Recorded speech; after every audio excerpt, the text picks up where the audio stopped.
This is Vaishnava. A Vaishnava is joyful. Vaishnava is happy. And he speaks very nectarine words which are sweet, like ambrosia. Hasi kahe amrita madhura.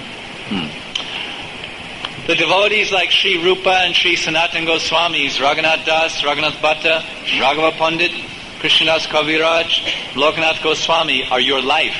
And your soul is Radha Raman Ji. See the point? His life, the very life, his prana is the Vaishnavas. Sadhu Sangha is his life.